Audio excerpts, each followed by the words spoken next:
Boa noite, senhores vereadores, funcionários, presentes aqui no plenário, população que acompanha e ouve em casa. Quero primeiro passar o informe sobre os trabalhos da Comissão de Cultura e Esporte, que é a comissão que eu faço parte aqui da casa, junto com o vereador Bochechinha e o vereador William Afonso, dando, inclusive, sequência a uma proposta de trabalho que a gente já tinha definido ano passado, que é começar a organizar debates no que se refere à necessidade de se reformular a Fundarte e a Fundesporte, aqui em Araraquara. A gente teve reunido recentemente a comissão, junto com a Escola do Legislativo, e o indicativo é que na segunda quinzena de junho a gente possa promover uma espécie de um seminário, ouvindo, inclusive, experiências de fundações que têm um modelo de sucesso pelo Brasil afora, que tem indicadores positivos no que se refere à capacidade de captação de recurso e também de cumprir um papel importante, que é o fomento à cultura e ao esporte, para que a gente possa aproveitar essa estrutura privilegiada que a gente tem em Araraquara, que é ter as secretarias municipais, e a gente tem as fundações aí, de certa forma, meio solta, com papel, muitas vezes, conveniente, a política local, mas muito aquém daquilo que elas poderiam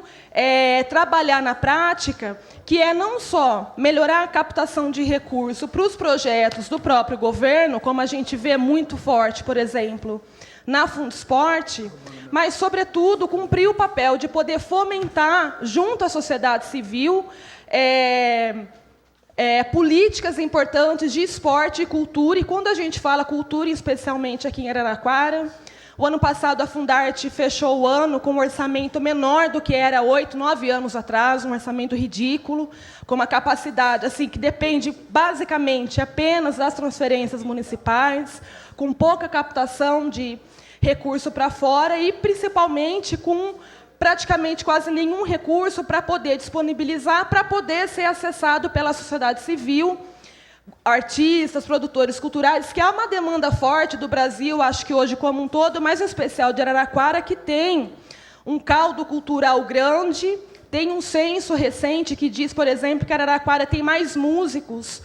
do que São Paulo, por exemplo, proporcionalmente ao seu número de habitantes, e a gente tem uma dificuldade muito grande em poder investir e fomentar essas duas áreas, que eu não tenho dúvida, cumprem um papel importante quando a gente pensa em segurança pública, quando a gente pensa em saúde, quando a gente pensa em educação, qualidade de vida. Então, nós estamos juntos com a Escola do Legislativo, já pensando numa programação que seja acessível ao público, que envolva o poder público local, que a gente traga experiências de fora e também que a gente possa, porque a gente vai estar falando de temas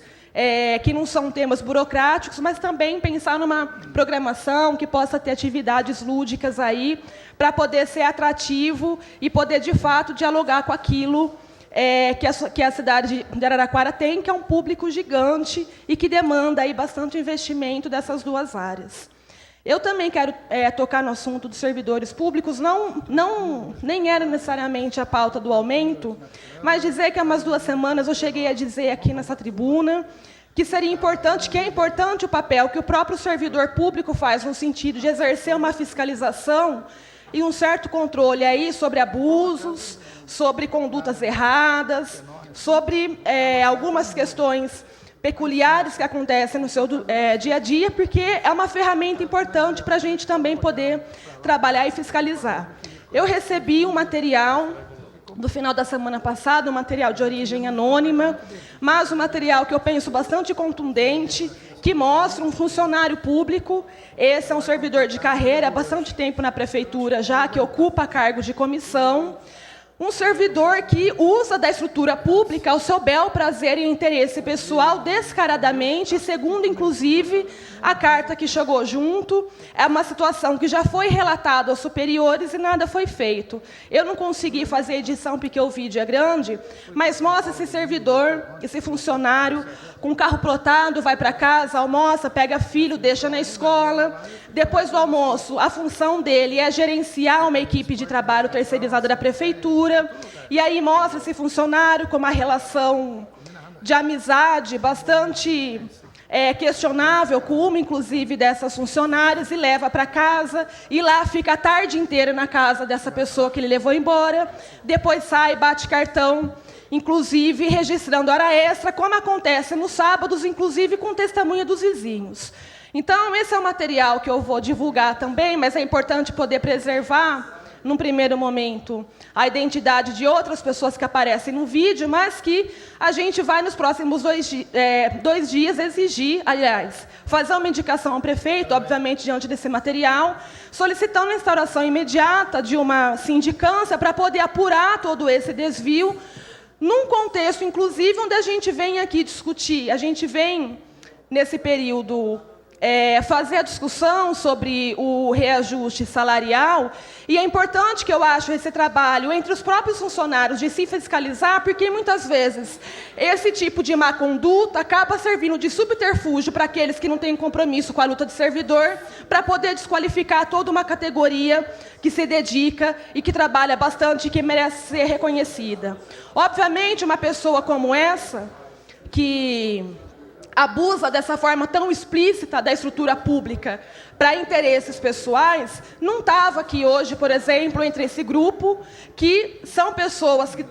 desde já, eu acho que tem que ficar aqui o nosso parabéns, o nosso incentivo, porque se não se mobilizar, se não vier para a luta reivindicar direitos, no contexto orçamentário que a cidade vive hoje e financeiro, e tendo como mostra já o que foi aqui o processo de negociação para os funcionários da casa, não tenho dúvida que a proposta, que é essa da prefeitura, que pelo 2º ano consecutivo dá zero no ticket, vai passar com muita tranquilidade. Então, tem que ter mobilização, tem que ter muita união da nossa parte. Eu acho que fica aqui o nosso respeito e tudo aquilo que tiver ao nosso alcance de fazer, seja de uma forma mediada, dialogada, ou no limite, se tiver que ir para a luta com vocês, a gente vai também. Porque eu penso que 2 anos seguidos, com 0 no ticket, quando a gente vê que existe um esforço aí para controlar a inflação, que não está